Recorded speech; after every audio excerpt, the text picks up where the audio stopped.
And welcome to the Citizen Report. I'm Jonathan Shannon, and thank you for joining me today.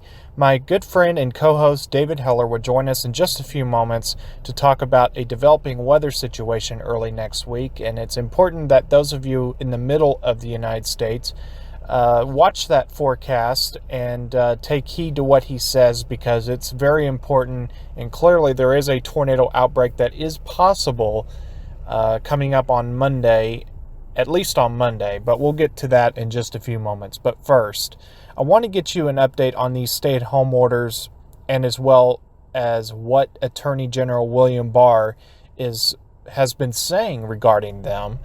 And first, I want to kind of make this addendum, if you will, this amendment to what I said on the special bulletin regarding the Gaston County order. Now, Gaston County Commissioner Tracy Philbeck basically more or less signed an order to basically dissent from what Governor Cooper, his continued stay-at-home order for North Carolina, which currently runs until May 8th. Now, I will tell you that the governor has, and his surrogates, if you will, have basically more or less kind of implied that they might start lifting some restrictions on May the 8th or following that deadline.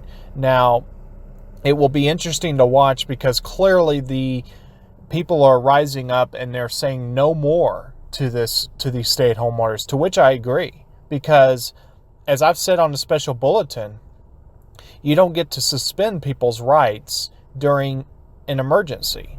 Whatever the emergency might be, you cannot do that. And if you have to temporarily, for the lack of a better word, hinder somebody's rights, they have to be narrowly tailored. In other words, you can't just take a sweeping action and usurp people's rights indefinitely. It has to be narrowly tailored, and that's to say that it has to be a very narrow and specific thing that's directly pertaining to what you're trying to resolve.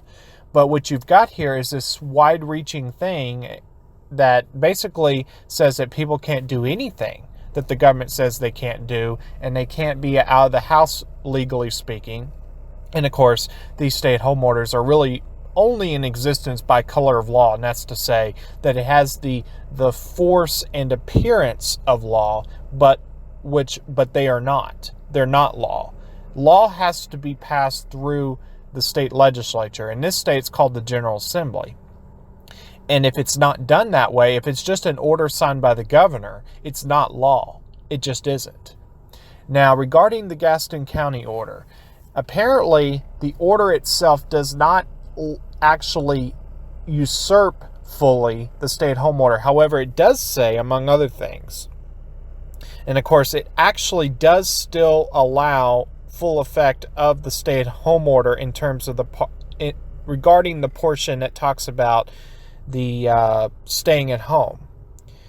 And basically it's to say that when people aren't conducting business, they're still supposed to abide by the stay-at-home order. So obviously this is not as far-reaching as I think it should have been. I think that the county commissioner would have been well within his right to say that, you know what, we're just going to do away with the stay-at-home order. We're not going to enforce it in this county. And, you're free to do what you want, because your rights have been usurped, which you cannot do that. In my opinion, and I'm not an attorney here, but if you're basically got a governor, which we do here, that's usurped far-reaching, in a far-reaching effect, usurp people's constitution and rights, then in the county commissioner, if he was taking action to restore that within the boundaries of that county, of this county, Gaston County, then I think the county commissioner is well within his right, because he would be restoring what a governor had illegally in the first place tried to usurp. And again, you can't usurp people's rights under any circumstances. You cannot do that. And even like those who are being charged with a crime and being threatened with prison time, their rights cannot be basically hindered without due process, even then. And that's just to take it to the extreme that these stay-at-home orders are unconstitutional. Now, among other things, the stay-at-home order for Gaston or I should say the order for Gaston County, is basically I'm going to be reading a part here that basically talks about specific types of employers. Again, this is kind of a pick and choose kind of deal where they're kind of trying to walk the fine line between saying, yes, we're still going to respect to some extent officially in this order the stay-at-home order, but at the same time they are very clearly saying, well, I'll just read to you what it says in part here. Under the part where it talks about specific types of employers, it talks about large venues, and it basically quantifies large venues as saying sit-down dining, movie theaters, sporting venues, places of worship can operate. That's again, can operate under strict physical distancing protocols. So basically the order is saying that in Gaston County, that sit-down dining, movie theaters, sporting venues, places of worship, that they're allowed to happen, basically. Now, at the same time, there's another part here which kind of, in a way, contradicts that, but at the same time, obviously they're trying to not deflect from the governor any more than they absolutely have to. And again, they're trying to walk that fine line, which is kind of odd, but I can understand at the same time why they did that. This is another part of it, and it says this order is issued in accordance with and incorporates by reference the March 15, 2020 order of a state of emergency issued by the Gaston County Board of Commissioners chairman and the order of the state of emergency issued by the governor on March 10, 2020. And it even still references the following, and I quote, "Any person violating any prohibition or restriction imposed by this order as authorized by the joint order of state of emergency shall be guilty of a Class 2 misdemeanor in accordance with General GS 14288.20A. So again, they're technically still allowing the stay-at-home order to have precedent in Gaston County, but at the same time, they're also saying that they're basically saying, look, certain types of businesses, yep, you can go ahead and open up, basically, and by statements made not in this order, but made basically by the chairman and etc., I guess, they're basically saying that the Gaston County government is saying officially that yes, you can open up as far as the Gaston County government is concerned. However, you have these towns and cities here in Gaston County, like City of Gastonia, Lowell, Dallas, Belmont. There's probably others. They've basically come out with their own statements saying that they're going to basically abide by this by the governor's stay-at-home order. So you kind of have this this dual system of way things are right now. Yes, here in Gaston County, the Gaston County government says yes, you can open up as long as you abide by social distancing and certain other protocols. But in as far as the city and town governments are concerned, they're saying no, we're going to still abide by what the governor says. So as I said, it's kind of a dual system. It's kind of hard to understand. Things are kind of being conflated a little bit, but I think we are heading towards reopening things, is what I'm trying to say. And I'm trying to do the best I can to try to tell you what is going on. And to be honest, my head is spinning a little bit because, yes, you do have these things that are kind of getting conflated a little bit. But clearly Gaston County is trying to say, the Board of Commissioners, the chairman, they're trying to say we are heading towards that reopening. And they, as far as they're concerned, assuming your own risk, you can open up. So with that said, we'll continue to follow this for you. I do want to bring up about what Attorney General, William Barr, he said this, and I think it's very interesting. Basically, the U.S. Department of Justice is basically, through Attorney General William Barr, he's basically saying, you know what, it's time to reopen things. It's time to get back to normal. Be sensible about it, but it's time to get back to normal. Now, I want to read to you a quote he made regarding that. And Here's one quote, and I quote, this is from, again, Attorney General William Barr, quote, the government, let me start that quote again, quote, the government unquestionably has the right when it's facing an immediate catastrophic danger to public safety to impose reasonable and temporary restrictions, but the Bill of Rights doesn't go away during a crisis like this.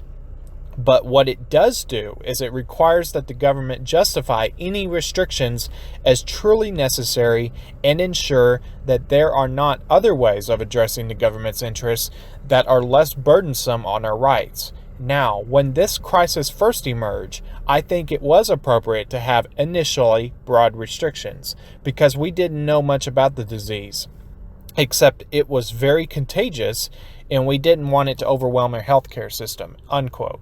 Now, he's right in recalling that. And again, I was from the very beginning against every stay-at-home order because I knew what this, when you start down the road to tyranny, even if it's well-intended, the thing is that I don't know if it was Charles Krauthammer that made this statement in the past. I don't know if it was him or somebody else, but I'm just going to say, whoever said it, to which I agree, that the Constitution saves us from our best intentions. And basically, even if somebody isn't looking to usurp people's rights, but it's looking out for the good of people, to keep them safe, for their public health safe, the Constitution makes no provision, and this is me talking here, the Constitution makes no provision to usurp people's rights, even in a public health emergency or whatever. Now, I will say that, yes, there are circumstances where you might need to say that, for example, if you're talking about a government situation, like a government building or something that they want to restrict access to that, I don't have a huge problem with that because that is the government. But to say that public property, and that's to mean like truly like property, like public right-of-ways and beaches, things that are technically supposed to belong to all the people. I have a huge problem with like California Governor Newsom trying to close all the beaches. It's just insane.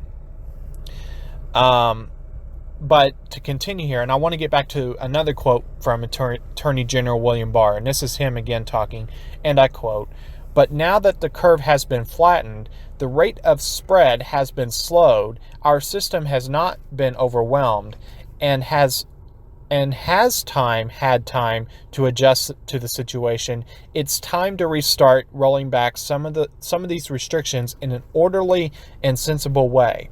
And the president has provided his opening the United States Again plan that provides a sensible approach to doing that and framework for doing that." And this is another quote.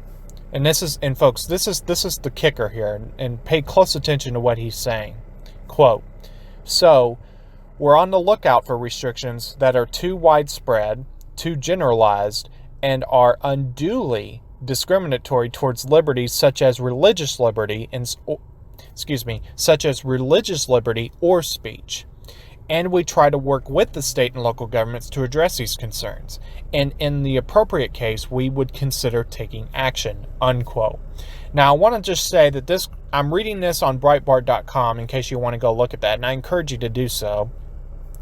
But clearly the DOJ is saying that if it's time to roll back these restrictions, do it sensibly, and if these governors don't do that, we'll consider taking action. And I think that's great. And I don't think this would have ever happened if Obama was still president or if Hillary were president. It wouldn't have happened. So I think that we're seeing good things happening here, that Barr is going to be looking at these governors and local officials, and he's going to be making sure that they are doing what they're supposed to be doing. Now, my personal opinion, once again, just to reiterate, I do not think that stay-at-home orders should ever be implemented as far-reaching as they should have been. I do think that there are certain things that, yes, if it were a true emergency, like if you want to close a government courthouse temporarily to the public, if you want to perhaps restrict your interaction, like with the government, if they want to do that, that's fine. On a temporary basis, and I mean very temporary.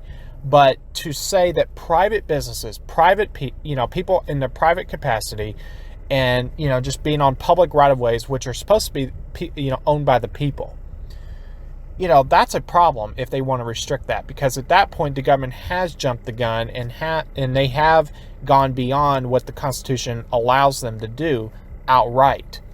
And again, if you have to hinder somebody's right, it has to be very nearly tailored. You can't overgeneralize everything and just say that you're going to usurp everybody's rights in every which way indefinitely. That's overly broad, overly generalized, and it's frankly illogical, not logical.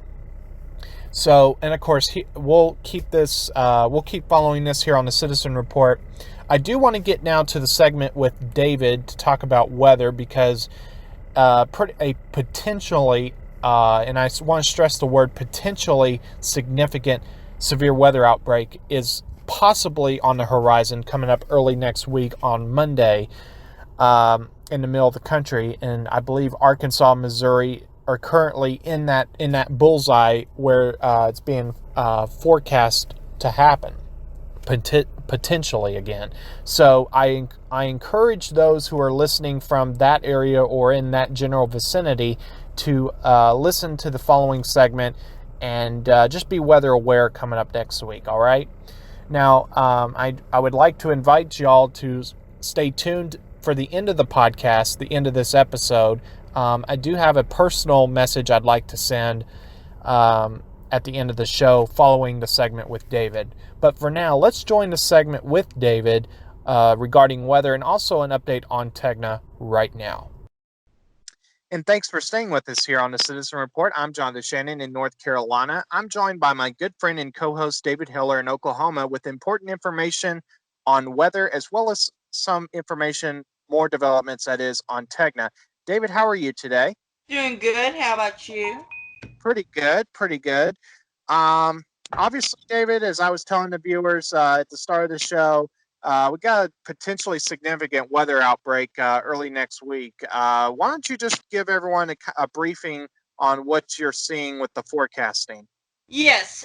So obviously, uh, we're obviously coming off a month of April in which it was too much violence, way too much violence in terms of tornadic activity, and seeing too many TDS signatures, which is, for viewers that don't know what TDS means that it's tornado debris signature, which basically means that there's debris being wafted in the air.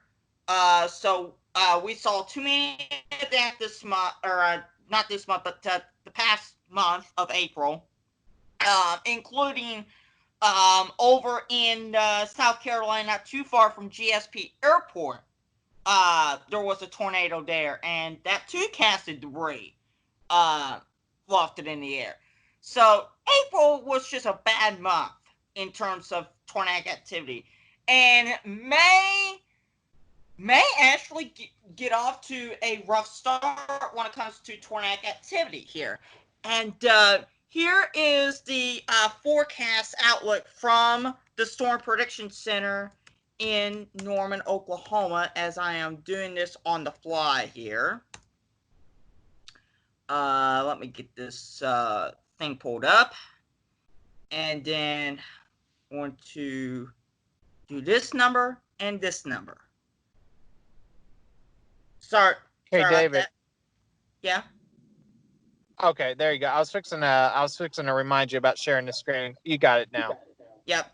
And so here is the day 3 outlook from the Storm Prediction Center.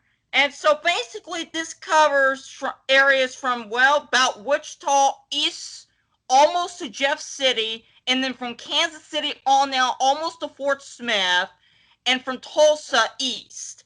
And so basically it covers much of eastern and southeast Kansas, much of central western southwest Missouri, much of North Arkansas, and northeast Oklahoma, especially from about Tulsa north and east. That is the slight risk. Surrounding that, we have the marginal risk, and then obviously the general thunderstorm risk. The bigger concern now, if anything, and that's consistent with the model change from the last couple of days. Last couple of days, they were showing tornadic activity here. Now, what they're thinking is we may see more or less like what we saw last week with the damaging wind threat. And so that's going to be the theme for this particular event, with maybe quick spin of tornadoes, but other than that, that would pretty much be it. And this model run, if I go in on temperature here, will show everybody why we're thinking in terms of, you know, this potentially being a bad day when it comes to just the winds and everything else. So here's Tuesday evening. Obviously, we're at that point, you already have temperatures in the 70s. But this is early on in the day on Monday. If I can, there we go. So basically what the name is suggesting is temperatures are in the 70s and things like that. The biggest majority of the warmth is going to be down here. Now, when you look up here in terms of the sounding imagery, this is basically forecast for Oklahoma City. And here it is. So basically, what we're looking at is potentially for marginal tornadic activity. And right now, looks like supercell is 11.1, and STP, which is significant tornado parameter, of a 1, which that's not much, but when you think about it, it's there. And Hey, obviously, David. yeah. I don't mean to interrupt you, but I do just want to ask one thing. For those who don't know what that graph is supposed to represent, can you just kind of explain just briefly what that's supposed to show? So basically, this is what we call the sounding, which takes all the information at the surface and then looks at a much different angle, and it has all the soundings that drops all the way down to that same level, and that's where you get soundings like this. And then also down here, what's called SARS. SARS is what basically determines what kind of supercell is going to be in terms of tornadic probability and significant hail. In this case, SARS is suggesting that there are 7 loose matches on the supercell part of it, and then there are 155 loose matches for the threat of not just hail, but significant hail. I mean, we're talking baseball, softball, that sort of thing. So basically, you're just looking at a snapshot of everything that is at the ground level going up. It's basically what this is. It just takes all the data and comes up with the forecast. And that's, So and obviously that happens with every model run that we get. So basically, just to make sure I understand and others understand, that graph is basically showing if there's activity not just at the surface but also going up into the atmosphere. That's Correct. conducive of severe weather and potentially tornadoes, right? Yes, that is Okay. correct. And not Okay. just tornadoes, Okay. but hail as well. All right. And so obviously, there are other things I could show, but I probably won't have time to show. But basically, the bottom line here is Monday evening could be pretty rough in terms of yet another threat of damaging winds. And not only that, Jonathan, but also towards the end of next week, we may be talking more severe weather, and some of it are suggesting that we may not see anything close to what we could see Monday evening. That could be the day where we see potentially tornadic activity. We'll just have to wait and see with the way this year's been going. I wouldn't be surprised. So basically, what you're getting at is Monday night is going to be the biggest point of activity, but you're also saying there's going to be activity, severe weather activity, potentially late week. Yes, sir. Yes, sir. Later next week, there's going to be yet another potential threat of severe weather in this region as well. Can you pull up for me that quote that you shared with me from the weather? I think it's from the National Weather Service last night. I think you're referring to the Storm Prediction Center, and this is from the day 4 to 8 outlook. I'll just pull this up on Messenger. Okay. Since obviously that has changed. Well, come on. Well, now. Hang on. Now my phone is doing this number. Crap. Come on. I'll tell you what, David. Let me share my screen and see if. Let me know if this works. I've never done it. I don't think I've done this before on the air. Yeah. Let me try. Well, hold on a second. Bear with us, folks. One moment while we get this up for you. Okay. Hang on one second. Let me go ahead and activate the screen share. All right. Can you see my screen, David? Yes. All right. Okay. All right, here it is. Can you see that, David? Yes. So basically, what the Storm Prediction Center was saying, apologize for the phone going off, but what basically this is saying is that late this week we could see potentially a resurge in moisture returning to the southern plains, and it would result in a low cyclone development and guidance suggesting Gulf moisture will return northward across the southern plains and increasingly southerly low-level flow in the forecast, which is suggesting that a severe threat is going to return to this region later this week. Now, obviously, we cannot get into the specifics in terms of tornadic activity and things like that, but what this is telling us early on is this could potentially be another bad day in terms of weather. So we'll just have to wait and see what happens as it gets closer. But obviously, late this week is going to be something that we're going to have to watch for sure.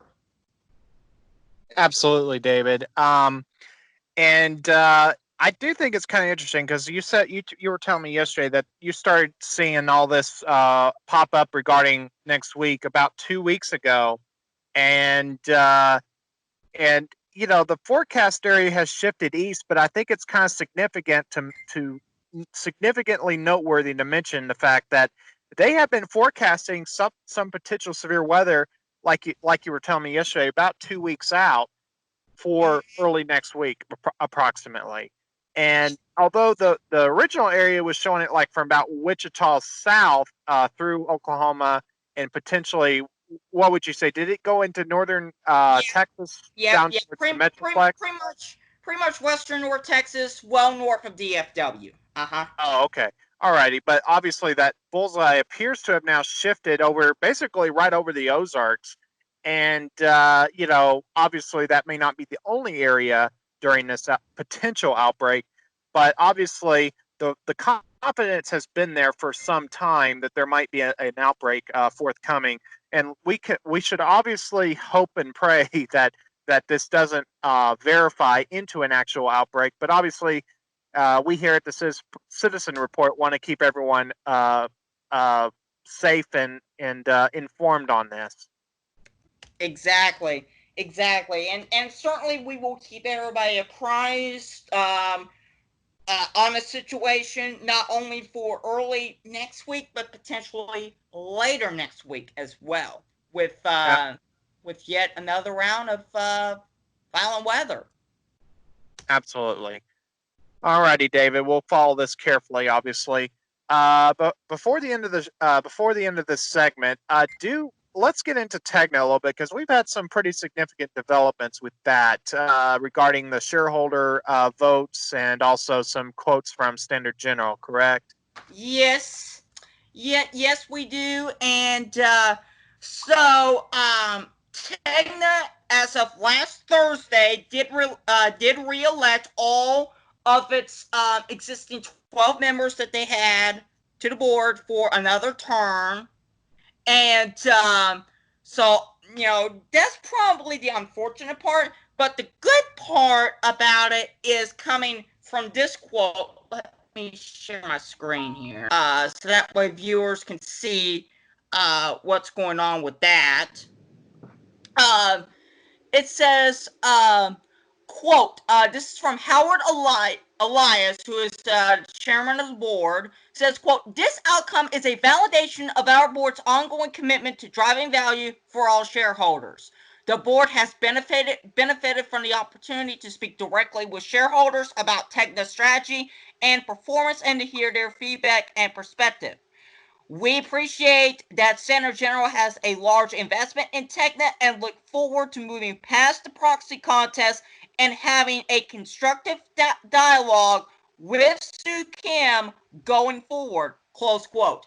Now, this part here, coming from Tegna, and I think, Jonathan, you'll probably agree with me on this, coming from Tegna, perspective, especially after all of the proxy fights that we've been seeing and what just based on everything that we've been reporting on for the past several months, this to me is eye-opening, don't you think? In some ways, don't you think, Jonathan? Oh yeah, I think that the impression I was getting was that Tegna is definitely, at least at the very bare minimum, paying basically lip service to yes, they're willing to have those negotiating talks with Standard General and Sue Kim, and obviously Sue Kim understands that this shareholder votes have been, they've been cast, and it is what it is, but that clearly both parties to this are seeing the potential for continuing talks. So I think that this is not over by any stretch of the imagination. Well, David, tell me what Sue Kim with Standard General, tell me what he said.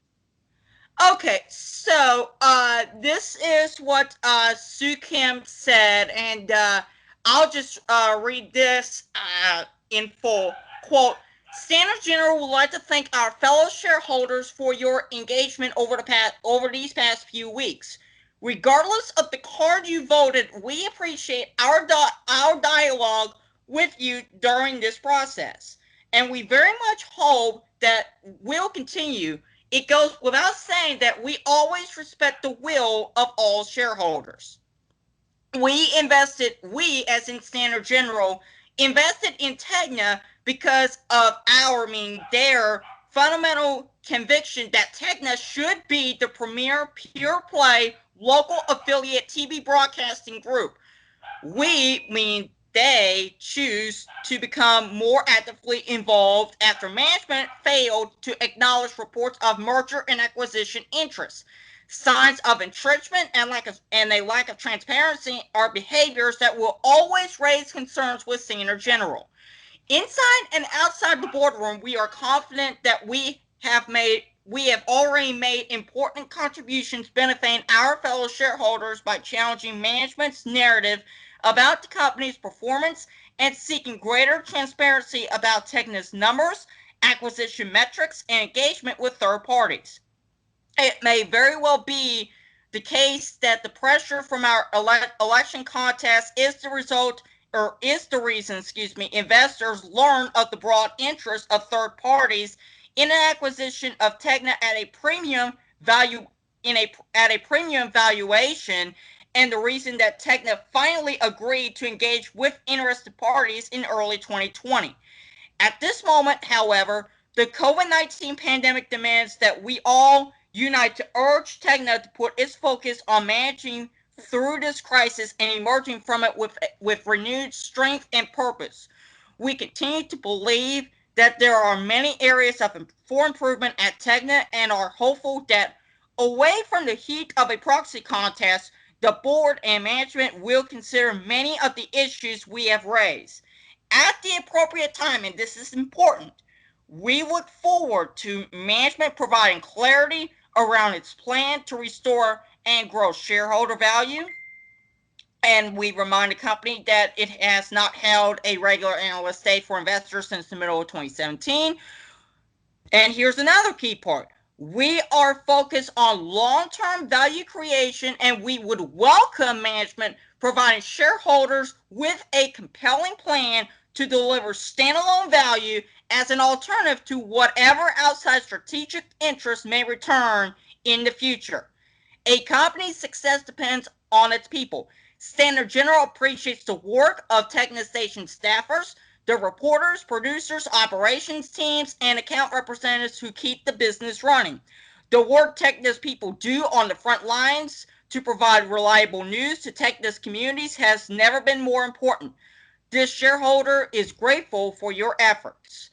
As we have said before, we are very concerned that the company is asking employees to take unpaid furloughs while we commend management for taking pay cuts of their own. We know that our public peers have not asked their frontline staff to bear such burdens. We have heard the anecdotes of trusted anchors off the air during May sweeps, and a chief meteorologist missing on air amidst tornado season. We assure you that as the company's largest shareholder, Standard General will continue to vigilantly monitor how Tegna compensates its local staff and upper management and hold the company accountable. And then it just goes on to the statistics and everything else. So, but I think, Jonathan, the key takeaway to this is Standard General seems to be interested in engaging with Tegna's board about their plans. Tegna seems to be engaging with Standard General on what they want to do.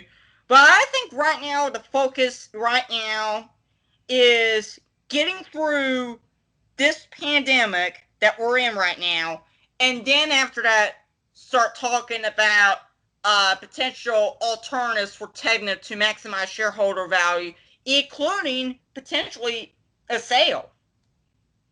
Right, right, absolutely.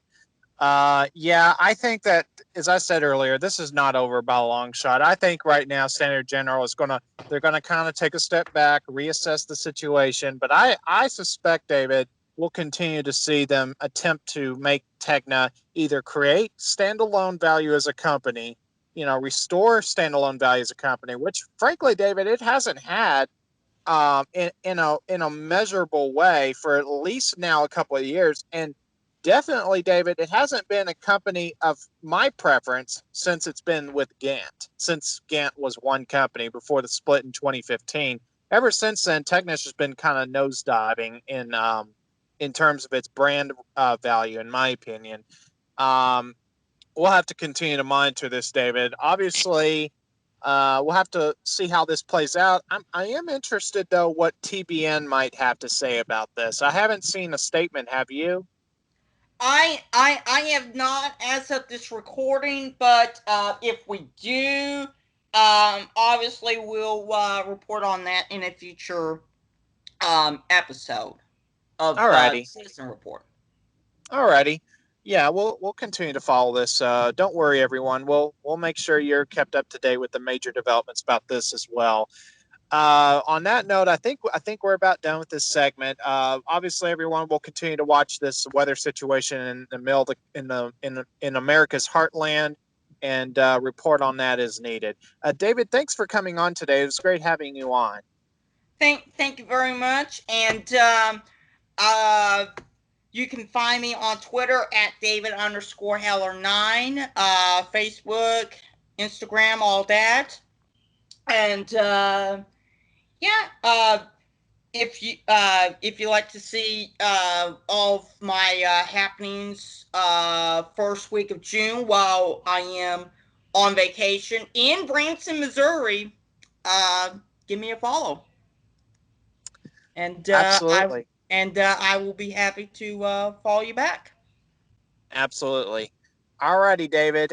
Great work as always. As I said, it was great having you on. Thanks so much, David. Thank you very much, and have a great weekend, everybody. And thanks for staying with me here on the Citizen Report. I'm Jonathan Shannon. I just wanted to close out this show today by kind of a personal note. 1 year ago today, and this is May 2nd, 2020, as I'm recording this. 1 year ago today, my cat Marie passed, and I didn't feel like it would have been right for me to let this show end today without making mention of that. And I just wanted to say, my cat Marie, I had her since I was 7 years old, and she was my best friend. Of course, God's your best friend, but I mean, under God, she was my best friend. She was a companion like no other besides God himself. I mean, she was truly just such a special cat. I had her since I was 7 years old. I adopted her as a stray. She was like a little runt in Harrison, Arkansas, and she was such a sweet cat, and truly devoted to me, loyal to me always. And I just miss her. One year ago today, she passed, and I believe and I know and I trust that I will one day see her again in heaven.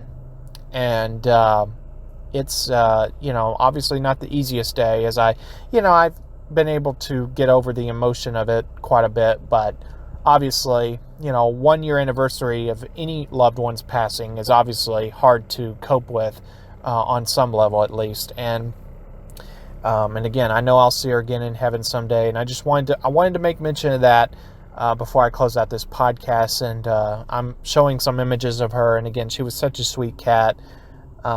She was a little cat, but she had the biggest heart, the biggest personality, and she was just truly such a blessing to me. Had her for almost 15 years. Her estimated birthday is May 1st, 2004, and she lived in her life here to May 2nd, 2019, and now I trust that she's with God now in heaven, and I miss her. I miss her a lot.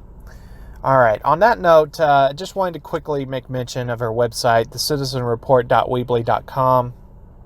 And you can find me on Twitter at The Jonathan News. You can find me on Facebook at Jonathan Shannon. Look for my profile picture.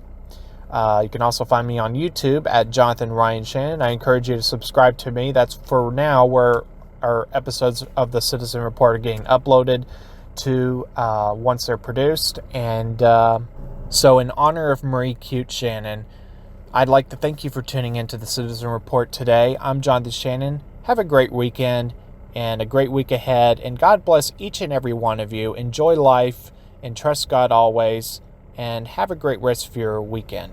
Have a great day, everyone.